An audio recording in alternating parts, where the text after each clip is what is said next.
Good morning. Our topic this month is wholeness.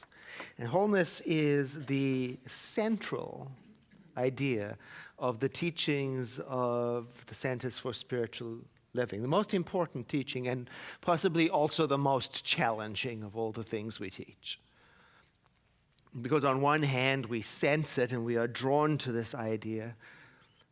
But on the other hand, we get to struggle with how to reconcile this world, our own lives, to the idea that there is one overarching wholeness in which everything is connected. Wholeness is typically thought of as undivided, no parts missing, complete. So with this in mind, wholeness is the big picture view. So it can't be limited to one point of view or to one party or to one nation or to one gender or to one religion, because that would not be wholeness, that would be incompleteness. Wholeness must embrace all of the voices, all of them, the disagreeing ones and the agreeing ones. Oh, as much as I would love to eliminate all the opinions that disagree with mine. The result wouldn't be wholeness, the result would be dictatorship. I would be a good dictator.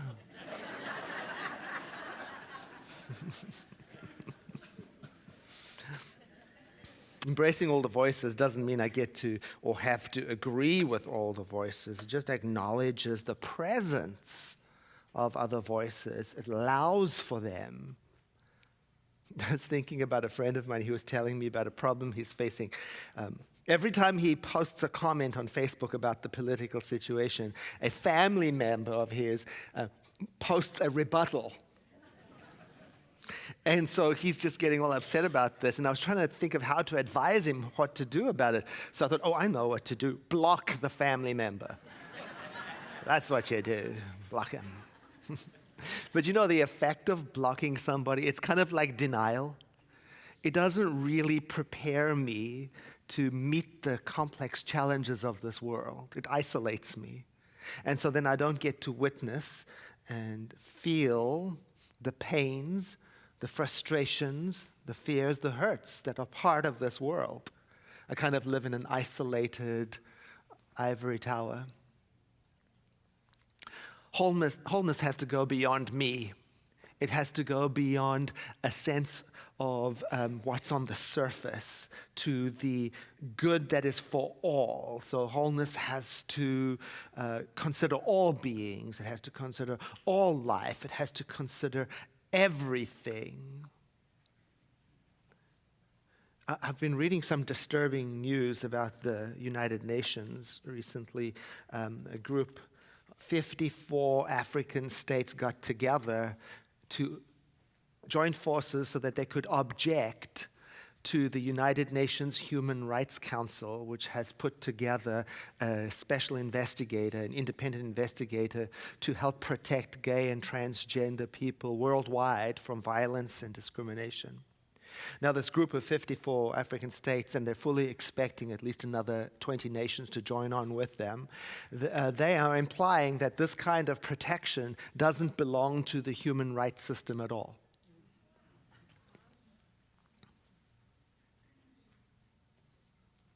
It just gives me a lot of appreciation for the diversity discussion group that takes place in our center every second Sunday of the month at 1:30 p.m., where people get together to read about and discuss their experience of race, gender, class, ability, ethnicity in this world of ours, in our country. I appreciate that, because wholeness requires that we go beneath the surface of what is. And you can't really understand wholeness without embracing diversity or complexity. or subtlety or ambiguity or contradictions or differences or mystery. You have to go deep. A friend of mine who I was working out with him, and he says to me, I heard you wrote the book on meditation. I said, yes, indeed I did. He says to me, well, my doctor says that I have to meditate. So why don't you just give me the 5 bullet points about meditation so I can see if I want to do it or not? And I said, no.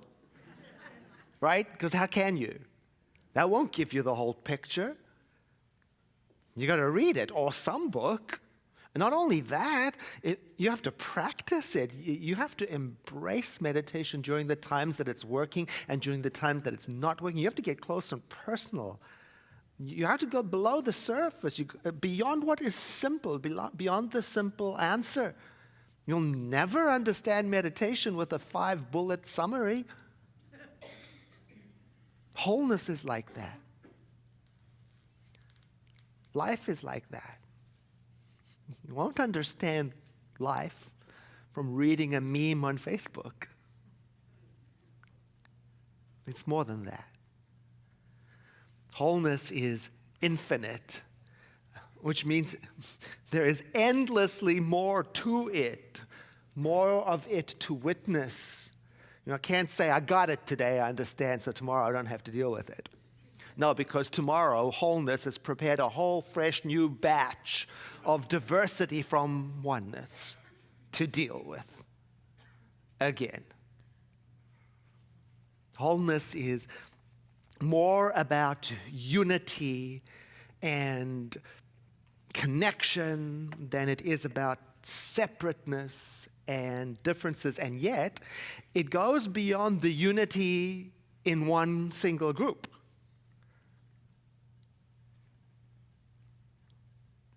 Because if unity in my group means that your group suffers, then that's not the allness of wholeness. And very importantly, allness is unearned, in that it is just the reality of being. It is what is. And then ours is the journey of realizing that. My colleague in Napa at the Center for Spiritual Living there, Reverend Julie Schmidt, she writes, nothing external will ever truly fulfill us until we live from our innate wholeness. If we are carrying around the mindset of division, then we will continually see ourselves as separate, no matter what is going on.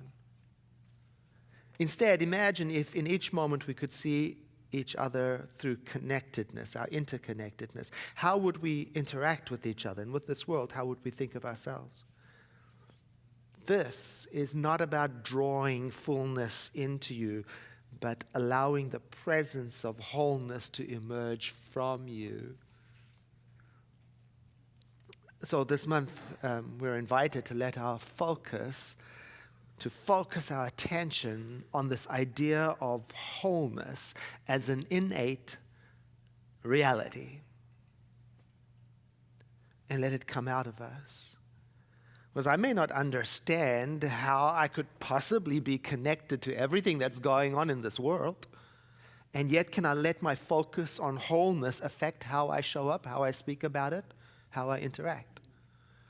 I may not understand why this group or that person or that nation or that religion chooses or believes or does this or that, or how I can possibly be part of that. And still, can I let my focus on wholeness determine what I will say, how I will share, how I will care? It's important for me to try to keep an attitude of wholeness while at the same time being authentic, really authentic about the experience of those times when wholeness seems to be flying out the window. I read this on the internet. certain churches foster a maddeningly upbeat pep rally atmosphere in which anyone experiencing a crisis must either cover it up, shape up, or ship out. Gratefully, the article was not about our center. But I sure know what they mean, don't you? Oh, and I want to know that there is a place for everyone here at the center, especially during those times when we're not feeling peppy, when we're feeling less than whole or perfect or complete.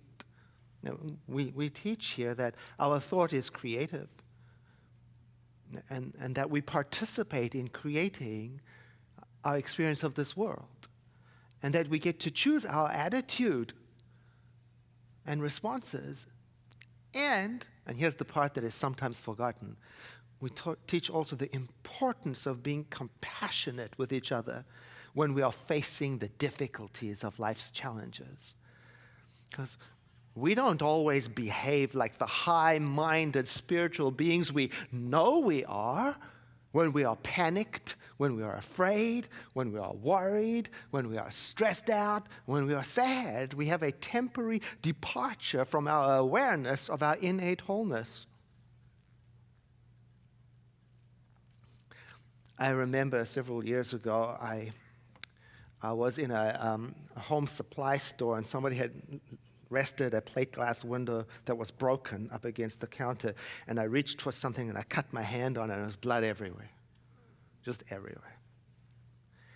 Now I'm going to just confess to you that I know it's important for me to look good. It's important for me to look like I'm composed. I also know that I don't cope with blood very well. And I know that I hate to make a mess. And I don't like to inconvenience other people. And I know people may not realize this about me, but the truth of it is I'm kind of shy in public and I don't like to attract attention. It's the truth. So put that all together, and you got a disaster. And so I started to cry uncontrollably. Not because it hurt, because I had lost control of my personal presentation. And I started to act in a way that was less than high-minded or centered as I would have liked to have been. And I can just imagine somebody in the crowd looking, going, whew, that guy needs to take some of those classes at the center. He needs to chill down. I've been thinking about our nation and the election process. How some people are feeling really stressed right now, slightly edgy, uneasy to the point where irritation can flare up quickly. Lack of focus and an inability to stay centered on things like our innate wholeness. The election is fraying our nerves. I think it's like we are going through a wounding. And not everyone is showing up as high-mindedly or as centered as they might hope. And stress can do that. Whether it's from an election or from a divorce or from a child in trouble or from a relationship in transition or from an illness, stress can do that. That's why I love the recommended book of the month, Through the Flames by Alan Locust. I put it up here so you can see the cover. And he's a meditation teacher. And he tells the story of his survival from a deadly plane crash and how it profoundly and spiritually transformed him as he worked through the harrowing aftermath of debilitating, painful, disfiguring burns. And the role that compassion, kindness, and love and wisdom, how that all played its part in his healing journey to his sense of wholeness again. So the title, Through the Flames, is not a metaphor. It's what actually happened. And in the beginning of the book, there is a poem by Dina Metzger, like a dedication, and it says, "A sacred illness is one that educates us and alters us from the inside out, provides experiences and therefore knowledge that we could not possibly achieve in any other way, and aligns us with a life path that is ultimately of benefit to ourselves and those around us."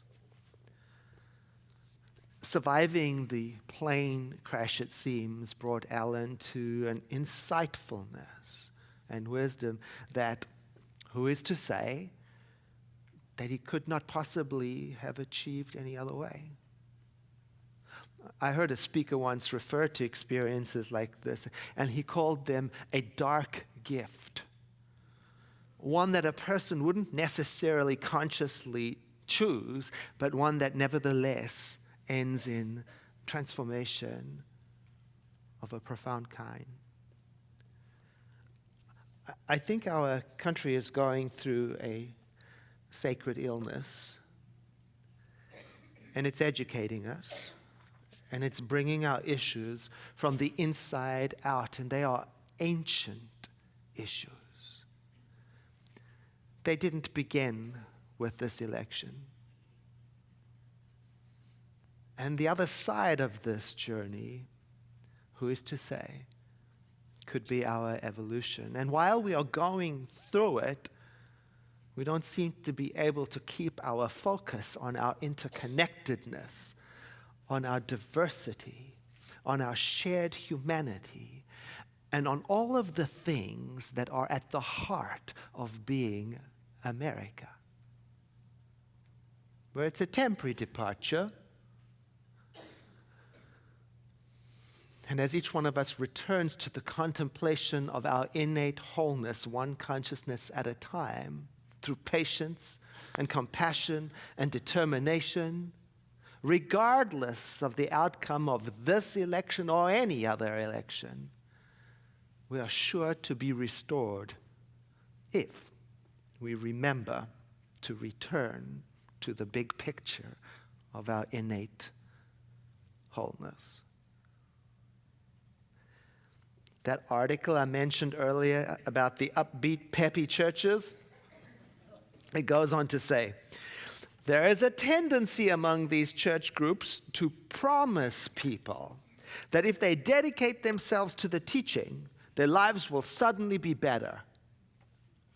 When that doesn't happen, people can tend to sink into serious depression. Well, when I began my studies at a Center for Spiritual Living so long ago, things did get suddenly better in my life, except in those parts of my life where they got suddenly worse. I have to admit, I don't understand what was going on. I have to admit, I felt like kind of a failure. And it took a wise, kind teacher to point out to me that it is the way of things. It's natural.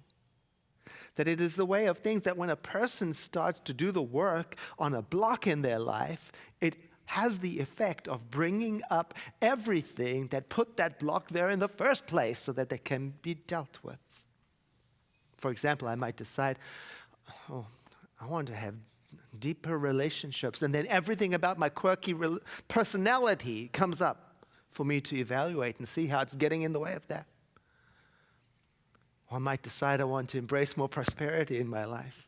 And it brings up everything in me about giving and receiving and sharing and gratitude and control to show me exactly how I built that block in the first place. Things, it seems, can get worse before they get better. And what I like to remember is that while things are traveling through that worse, better part of life, wholeness isn't changing. Wholeness is permanent, infinite, It's an eternal state. Oh, it's so easy to look at someone going through their stuff and get all judgmental about them and forget that their wholeness isn't being diminished by their journey. It's difficult. It can be difficult to understand what a person is going through if I've never been through anything similar myself. It's easy to dismiss somebody for being overly sensitive about things like, I don't know, weight, gender, race, religion, or whatever, until one day I experience being discriminated against for something I have no control over. And that's when understanding and compassion arises, because now I've experienced something similar and I begin to identify. But I can't have all the experiences that other people have. I can't have their lives. I can, however, still try to understand. Even if I don't have another person's life, I can try to see where they are coming from. If I let myself be sensitive to their point of view, then what emerges is called empathy. And empathy is a very important part of wholeness. Empathy allows me to accept that there are other points of view.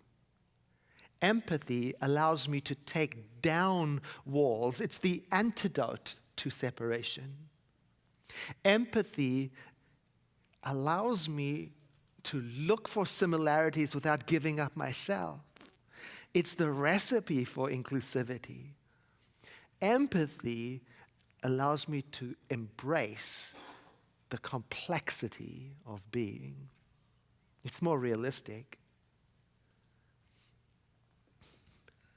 Let's return to that first list of wholeness. Wholeness is the big picture.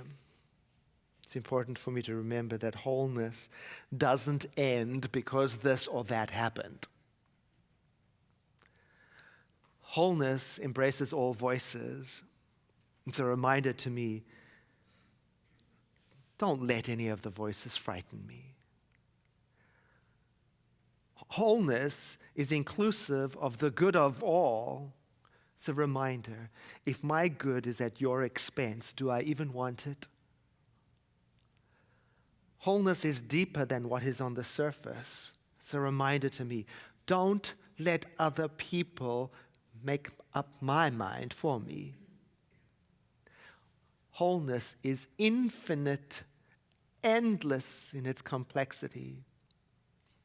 A reminder to me, so don't settle for easy. Wholeness is unity, but it's more than that. It's allness. Reminder to me, don't settle for mob mentality. And wholeness is the unearned, permanent reality of being, and there is nothing that you can do to earn your wholeness. It doesn't depend on what happens to you. It's a fact of being. Well, then how do I let that emerge from me? Well, Alan Locust in Through the Flames, he offers an ancient Buddhist practice to embrace wholeness. He says throughout the day, as you're moving around at any time and you cross paths with somebody, silently offer them this ancient blessing. May you be happy. When you're in traffic or standing in line at the supermarket, silently offer everybody you see this ancient blessing. May you be happy. Or when you're in a disagreement with somebody or reading something on the news that's freaking you out, silently offer all this blessing. May you be happy. Or when you're alone or sad or even frightened, silently offer the blessing to yourself. May you be happy. Or when you're sitting on Tuesday with us at the High Watch meditation during the election, offer this blessing to our whole nation. May you be happy. Because kindness Why kindness is the best pathway I know of that leads to a profound experience of wholeness. I want to read to you the postscript from Ellen's book. One day in early November 2013, I went for my occupational therapy appointment. A woman walked up to me and said, "Paul?" No, I replied, "Alan." She said, "Oh, yes, Alan. Do you remember me?" I looked carefully. "No, I'm sorry." "I'm Mary," she said. "I was one of your nurses in the burn unit." "I'm afraid I was in bad shape at that time," I replied. "I don't think I would recognize anyone from that burn unit." "Oh, that's okay," she responded. "You look fantastic. I can't believe how good you look. We all thought you were, we thought you were going to..." I helped her out. "You thought I was going to die. Well, your injuries were so bad, your burns were..." A pause as she swallowed. "But you were always so kind, so kind." The elevator door opened and I said, "I'm afraid I have to go. I have a therapy appointment. It was good to see you." She stopped me and said, "May I give you a quick hug?" "Of course." As I held her, I could feel her start to sob. She wiped her eyes and said, "I'm sorry. I'm just so happy you're okay." "Thank you," I replied. "Me too." The elevator doors closed and the crowded car ascended slowly to the 18th floor. And I thought once again about how, when someone suffers injuries to the extent that I had, they do not usually get to chat about it a year later. Gratitude, humility, and awe swept through every fiber of my being. I had survived. I was alive. Why and how barely hold passing interest anymore. What I do with my remaining time means everything. Above all else, when I'm finished with my days, may those who knew me say, "He was so kind." I'm thinking, after the election, when you look back at your life and your participation, how will you want people to have experienced you? And will the way that you show up and speak up and act illustrate an unwavering conviction in a wholeness that is the underpinning principle of all life? Here is the ancient blessing that is at the heart of Alan's teaching. I invite you to receive it by breathing in, breathing out, and letting your eyes closed. May all beings be happy in themselves. Whatsoever living being exists, without exception, whether weak or strong, whether tall and large, middle-sized or short, whether very subtle or very gross in nature, whether visible or invisible, dwelling far away or not far away, whether born already or not yet born. May all beings be happy in themselves. Let no one work to undo another. Let no one think badly of another. Either with anger or with violent thoughts, one would not wish suffering on others, just as a parent would wish over a child, the only child, with their life. In just the same way, develop a mind unbounded towards all living creatures.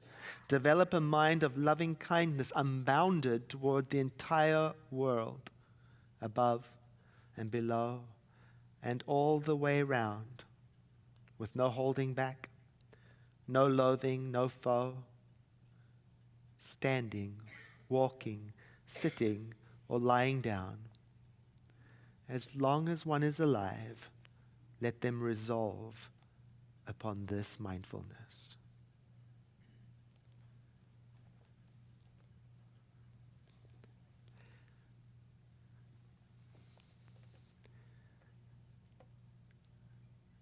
as we recognize together the one creative power from which all creation emerges, that is the source of everything that is seen and everything that is unseen, of all life and all reality.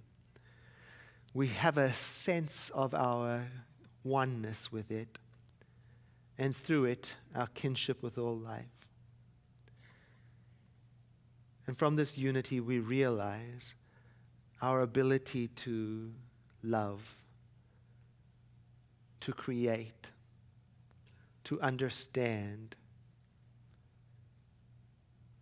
And we understand how it all comes from our innate wholeness. And so we yield this prayer, surrendering it, so to speak, letting it go into the law of mind, feeling the terrific agreement of the spiritual universe, as if we have come to our senses. And so it is.